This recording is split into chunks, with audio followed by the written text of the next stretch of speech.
On May 22, 2011, an EF5 tornado hit Joplin, Missouri, destroying the St. John's Regional Medical Center. All 183 patients had to be evacuated. I'm Amanda Thompson, and I've chosen the topic of disaster preparedness, specifically creating a field hospital for my nursing practicum project. At the end of this presentation, it's my hope that you will be able to describe the purpose of the field hospital and explain the logistics in establishing a field hospital. In order to understand the importance of disaster planning, let's take a minute and walk through a disaster scenario. It's May 22nd, 2011, and you just clocked in for your ER shift. You're aware of the weather forecast that strong storms and potential tornadoes are in the forecast, but you think this will just turn out to be a typical day of moving patients into the hallway if you hear the sirens go off. You have no idea what's truly in store for your shift. At 5:30 p.m., you hear code gray called overhead, meaning a tornado has been spotted. You begin to move patients into the hallway where they're safe. At 5:45, you hear a security guard yell, "Take cover, we're about to get hit by a tornado." You run and find cover under a desk somewhere away from windows, and you all of a sudden hear the sound like a train tearing into the hospital. Glass is breaking and people are screaming. Water pipes are bursting and water's pouring out everywhere. The walls are falling in and the ceiling is collapsing, and the whole process takes about 45 seconds and leaves you in complete darkness. You come out of hiding and you see what looks like a bomb has gone off. Moments later, the scene turns into that of a disaster. People are coming into the ER, limping, crying, bleeding, debris sticking out of their body. There's 3 feet of water on the ground. There's the smell of methane gas in the air. You have no lights. You assist as patients are intubated, chest tubes are inserted, and open spinal injuries are stabilized by only the light of your flashlight, and you have no pain medication to offer anyone. There's no cell phone service, so you can't call for help. The orthopedic doctor is trapped in the operating room, and you have no other specialist that you can call on for help. You realize that you have to stabilize these patients and get them transported out as soon as possible. Now, this may sound like a nightmare, but this is an actual real-life situation that occurred at the St. Regional's Medical Center emergency room the day the EF5 tornado hit Joplin, Missouri. Now, disasters can be natural, they can be man-made, or they can be biological, and they can happen at any time without any warning, and multiple disasters can occur in the same time frame, which puts even more stress on the healthcare system. For example, here today in Mississippi, we've experienced devastating tornadoes while we are combating the biological disaster of COVID-19. I know that we've set the record for one of the tornadoes in the last month being the widest tornado in Mississippi and the 3rd largest recorded in history for the United States. So not only are we dealing with a pandemic situation, but we also have the natural disaster of tornadoes that do occur this time of year. And coming up soon will be our hurricane season, so you can see just how unpredictable things can be and how you may have to be managing several different kinds of disasters at the same time. So why are field hospitals necessary? Well, these disasters can cause injuries, they can cause illness, and they exacerbate mental health illness. This also creates a disruption in the access to health care. Again, we see this going on today in the midst of battling this pandemic. We see that suicides are on the rise because of the mental health exacerbations that are going on. I also read an article the other day saying that there are fewer patients seeking care right now in emergency rooms with symptoms of stroke and heart attack because people are just simply afraid to go to the emergency room. So this is creating an even more concern that now our healthcare system is going to be even more overwhelmed because of people who have chronic illness exacerbations needing emergency care or ICU beds while we are still battling the pandemic of COVID-19. So right here I've included a picture. This is actually a hospital that has set up a field hospital specifically for COVID-19 patients. It's a decontamination tent sitting outside their hospital, but hopefully when I look at this, I feel that it gives the community a sense of peace knowing that the COVID-19 patients are being cared for, but they are outside of the hospital facility where they can still go in and receive the treatment and the care that they need for their healthcare conditions that aren't pertaining to COVID-19. So when you're setting up a field hospital, it's really necessary that you have the right kind of facility. And again, field hospitals are necessary for delivering health care when the current healthcare system and community are overwhelmed. And I'm not talking about just a feeling of being overwhelmed. This is, you literally cannot take on another patient. You don't have the staff, you don't have the supplies, you don't have the space. So when they are just at max capacity and they're needing some help, these field hospitals are so helpful. Again, if you think about what happened in Missouri with the EF5 tornado, their hospital was not in a functioning capacity. The building itself was damaged. That may not always be the case. It may be that as of right now, like in COVID-19, we're just needing some assistance outside of the hospital to just lighten the load of what's going on actually in the hospital. So setting up your field hospital, you want to make sure that you're in a safe and secure place. You really need to be thinking about what else might come our way. For instance, with these tornadoes, are there field hospitals set up outside of hospitals? Are they in a safe place? Are they going to be able to withstand other disasters that could take place? So you want to look for something that will accommodate your needs, but will also be safe for you and your patients. Just some examples here. We have a field hospital called a hospital in a box, or you can have facilities of opportunity. So we're going to talk about those a little deeper here. So the hospital in a box is actually a system that's fully equipped. They're ready to go. You basically call them and they show up. And here we have an example of a turnkey system that sets up in 30 minutes is what they advertise.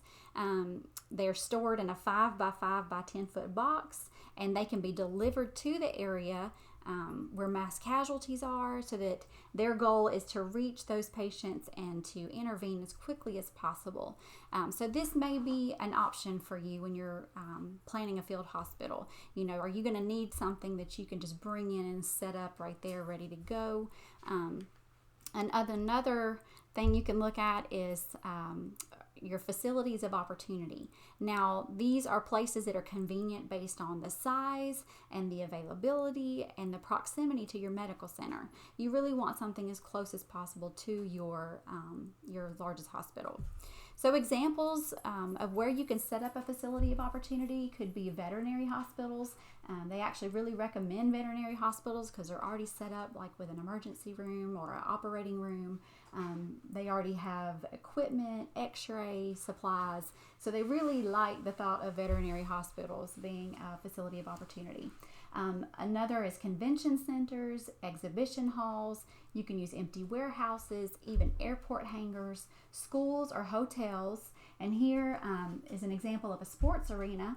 And I just wanted to kind of give you a visual aid of what that might look like if you were to set up a field hospital in the sports arena. And then right here I thought was very interesting that they actually have 18-wheelers that are fully equipped, and they have them for surgical needs and intensive care needs. So you can actually have these 18-wheelers just drive, again, like right up to where they need to be to reach these patients. And they are equipped with 6 ICU beds per truck. And in the surgical ones, they have a pre and post-op area. They have centralized nursing stations, and they even have a clean and soiled utility room. And again, the beautiful thing about it is they can be deployed to any desired location. So these are just some things to consider when you're looking for your facility.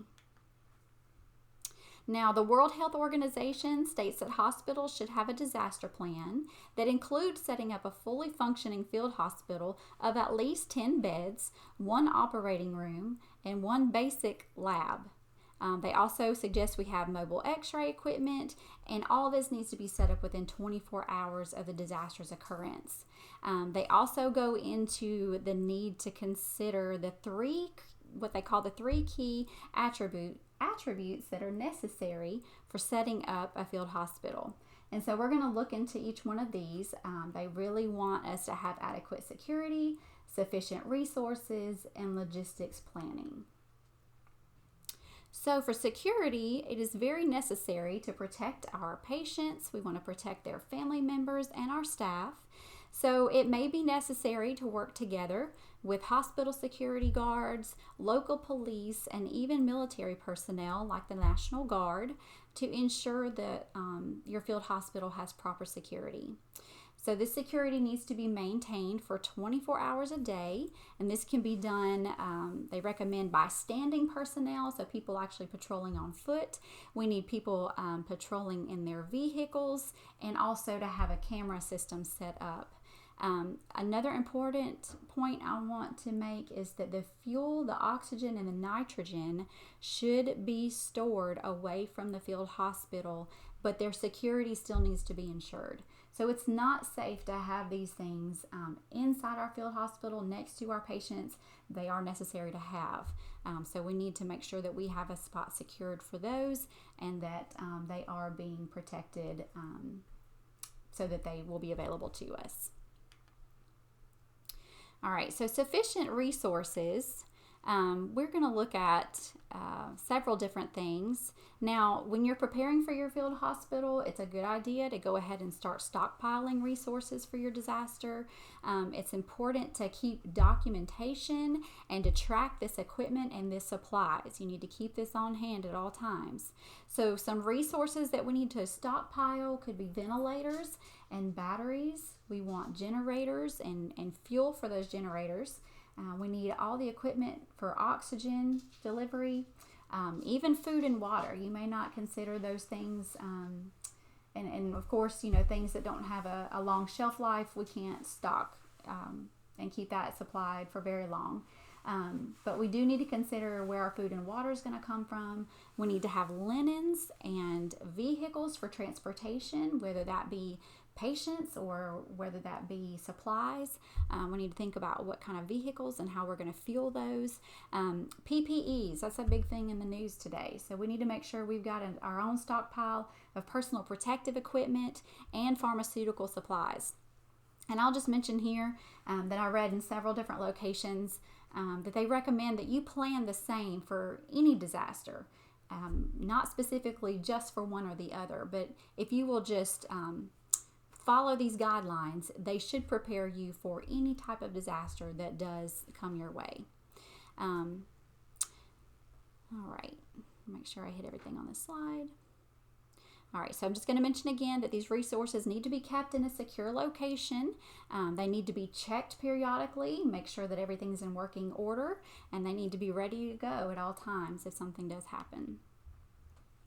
Now, logistics is also referred to a plan to replenish your items during the recovery of a disaster. This is important, you're going to want to remember this is the most expensive part in your disaster preparedness planning. It is making sure that you are communicating with your supply vendors. That's the ones that you normally order your supplies from. You also need to look at local suppliers, people that you may not communicate with often, but you need to know what they have to offer. I know, again, during this pandemic, I remember hearing the governor and different ones encourage the hospitals not to just wait on what they were going to receive from the stockpile, but to start looking into the community, start looking at local vendors, ask your supply vendors, when you're going to get your shipments in. It may be necessary that you borrow from nearby hospitals. When Hurricane Katrina hit, I've heard our governor say many, many times that that was devastating, but we had help right away.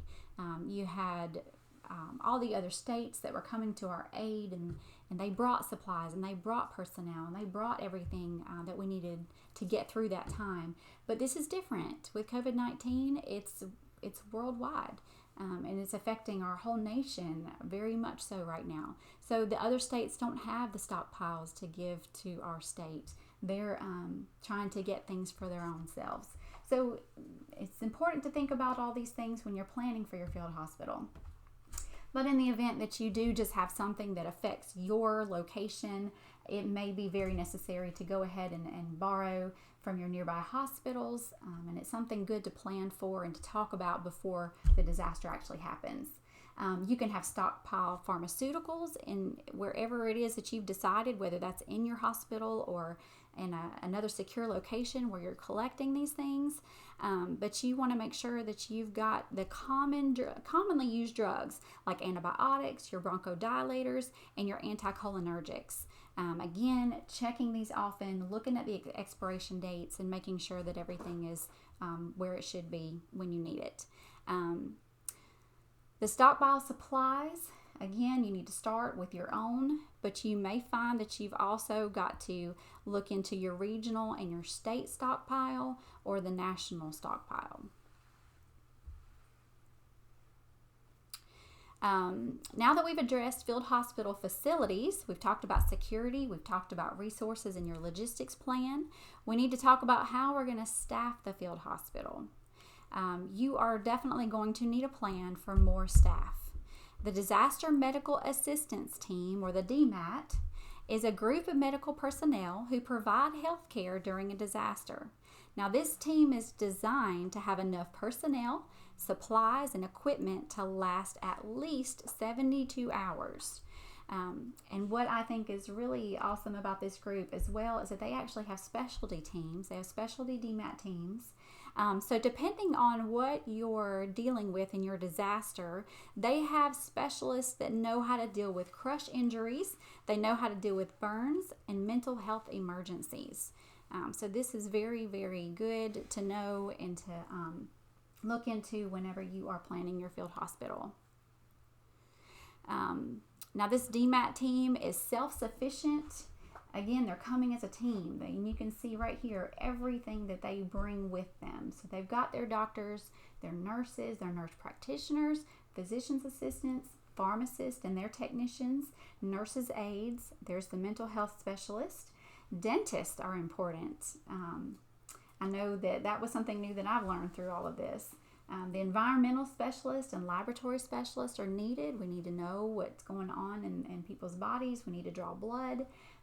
Environmental specialists are going to tell us, depending on the disaster, what we're looking at. What's our water supply look like? We've got EMTs, logistics staff, administrative staff, engineers, and radio operators, because communication during a disaster is key. Communication is very, very important. So you want to make sure that you've got working radios and people that know how to use those. There's another team, and they are called the Disaster Mortuary Operational Response Team. Now, this team works to identify the victims of the disaster. They assist families and their friends and the community in finding closure. Now, these teams are sent to disaster areas at the request of the local authorities.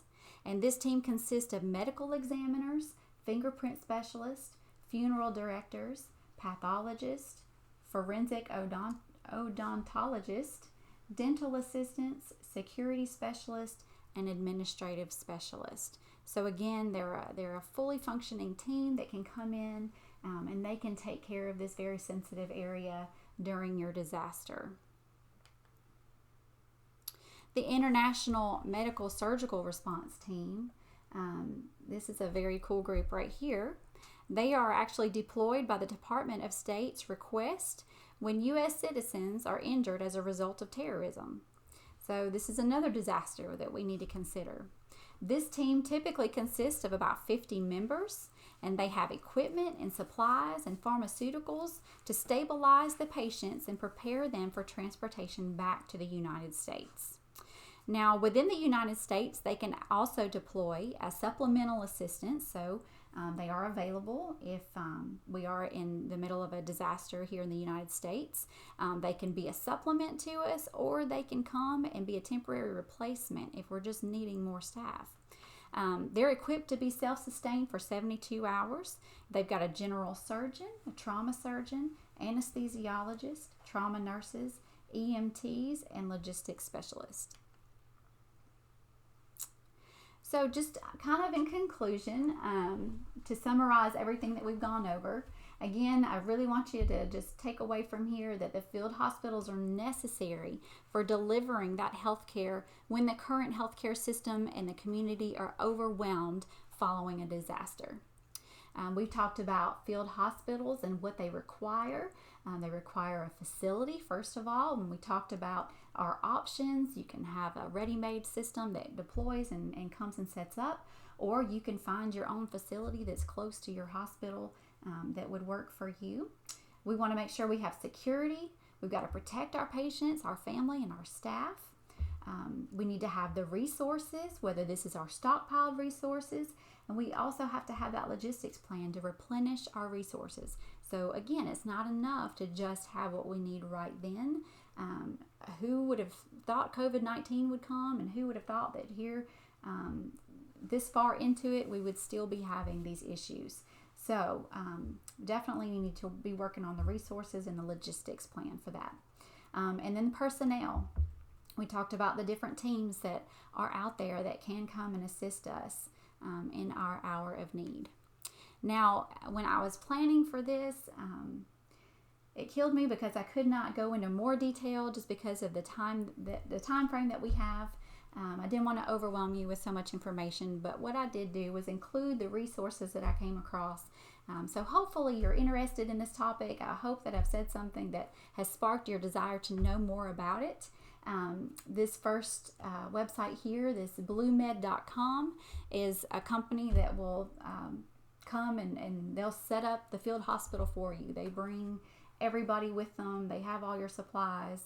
And so it's a convenience, really, but not every hospital can afford to pay a company to come and take care of all that for them. So if you're trying to set one up yourself, look at the World Health Organization website here, the second one right here. They actually have a hospital emergency response checklist. So that will be a guide to you as you are trying to put your plan into place. Samaritan's Purse is the third resource here, and they offer spiritual and physical aid to those that are in need during disasters. I read recently that they had actually set up a field hospital in New York City's Central Park during this COVID-19 pandemic. So again, a self-sufficient team, they came in and had their own setup. Something I thought was very interesting, the American Nurse Association, you can actually go on their website and you can sign up to be a volunteer responder. And you can do that before the disaster strikes, and they will, once you sign up, they can give you free training. They want you to know and feel comfortable with what you're doing. So there's a lot of resources through the American Nurse Association that you can find. The Public Health Emergency website right here. This actually offers a hospital preparedness program. They will work with you and your hospital to set up a plan for a field hospital, and you can actually get federal funding through this program right here. The Mississippi Department of Health, they had a great big catalog, so to speak, of their plan for receiving, distributing, and dispensing strategic national stockpile assets. So again, it just goes into more depth about how you would go about receiving help from the national stockpile. And the last one here is MEMA. It is our Mississippi Emergency Management Agency. Now, depending on what state you're in, you should have something like our MEMA here. And they actually educate the public. They do a lot of things. They educate the public about disaster preparedness. They go into all the specific different kind of disasters and how to prepare at home. Because if we can get patients to, or the public to prepare at home, that will help the healthcare system as well. So they do a lot of education to the public. They actually respond during the disaster, and they work to restore the quality of life after the disaster has occurred. Another cool thing is they do a lot of training for those that want to help during disasters, and they have something on their website called MEMA for Kids, and that actually prepares students, grades K through 8, for disasters, and they use videos and online activities. So another really good resource for you to look into. You may have some pediatric patients, or maybe a school nurse that may be interested in some of this information. Here's a list of my references that I have used. Again, I hope that this has been good information for you. I've definitely enjoyed looking up this information and preparing this class for you. If you have any questions, any comments, just leave them in the comment section for me, and I appreciate your time.